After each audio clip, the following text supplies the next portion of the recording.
No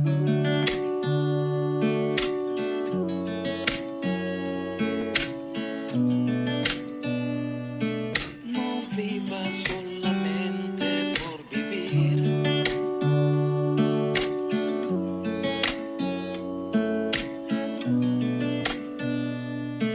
No vivas solamente por... Sé que es más fácil quedarme quieto, quedarme sentado, quedarme parado, cruzarme de brazos o simplemente solamente pensando ignorar lo que esté pasando. He entendido que la vida se comprende de decisión, si cambiar o quedarse en la condición. Por eso el diligente es que prospera, mas el negligente no.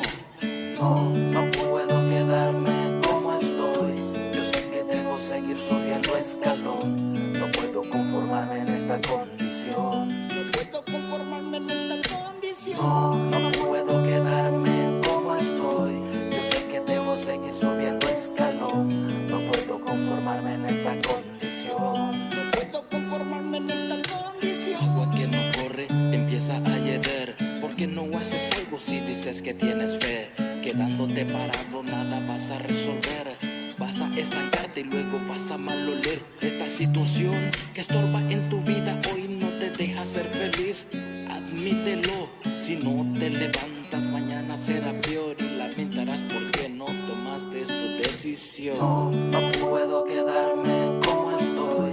Yo sé que debo seguir subiendo escalón. No puedo conformarme en esta condición. No puedo conformarme en esta condición. No puedo quedarme como estoy.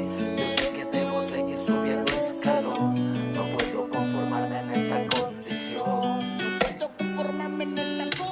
Quedarme de mano cruzada, con el pecado atado. La vida mala que llevo aún no ha pasado. El enemigo me miente, dice que he mejorado, sabiendo que todo lo bueno yo lo he ignorado. Así como estoy, no me quiero quedar hoy. Pa' quedarme así en pecado yo mejor me voy. Buscaré a Dios y mi vida yo le doy, así como lo hizo mi hermano J. Fácil no hacer nada en una vida acabada. La vida que llevo completo desperdiciada. Los vendedores del templo Jesús sacó a patada. Tus ojos ven el mal y tu boca callada. Si tú sigues así, tu alma será condenada. Si la sangre de Cristo por ti fue derramada, así como el agua del mar fue hecha salada.